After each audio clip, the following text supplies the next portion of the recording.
sobre as duas naturezas que existem na vida de um cristão. A Bíblia diz no livro de Gálatas, no seu capítulo 5, versículo 16 a 17, aí o apóstolo Paulo foi falando sobre a necessidade de nós andarmos no Espírito e não obedecer os desejos da carne. E ele continuou dizendo, porque a carne luta contra o Espírito e o Espírito contra a carne. E esses opõem-se um ao outro, né, nos privando de fazer aquilo que nós queremos fazer. Ou seja, desde o momento em que nós nascemos, carnalmente falando, a Bíblia diz que nós nascemos em uma natureza adâmica. E essa natureza adâmica é a natureza que nos impulsionava a viver no pecado.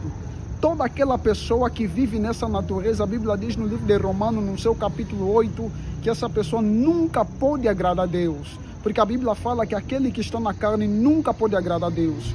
Mas só que a Bíblia vai dizer que quando o Senhor Jesus morreu e ressuscitou, Ele nos deu a liberdade ou o privilégio de nós termos uma nova natureza através da obra da cruz. A Bíblia fala que Jesus morreu e depois da ressurreição dele, ele nos deu aquela natureza espiritual que nós bem sabemos segundo a Bíblia.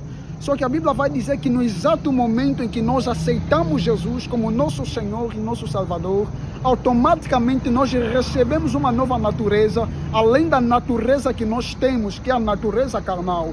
E isso implica dizer que quando nós temos outra natureza espiritual, nós ganhamos duas naturezas dentro de nós. Só que tendo duas naturezas dentro de nós, segundo aquilo que o apóstolo Paulo foi falando no livro de Gálatas, a natureza que nós alimentamos mais é a natureza que vai dominar a nossa vida. Por isso é que ele disse que a carne luta contra o espírito e o espírito contra a carne. Eu quero contar aqui uma história para você que me acompanha. Havia um certo homem que tinha dois cães, um cão preto e um cão branco.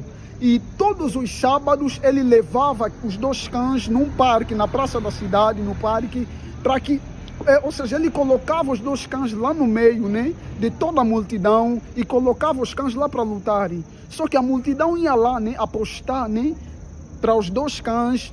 Alguns apostavam no cão branco e alguns apostavam no cão preto. E o que acontece? O filho do dono dos cães, ele apostava no cão preto. No momento em que ele apostava no cão preto sempre ganhava. E quando ele apostava no cão branco sempre ganhava. E um certo momento, o pessoal daquela cidade foi até ele e perguntou para ele: como é que você consegue acertar? Ele perguntou: como assim? Aí o povo disse para ele: todas as vezes que você tem apostado no cão preto sempre ganha. Todas as vezes que você aposta no cão branco sempre ganha. Qual é o segredo então?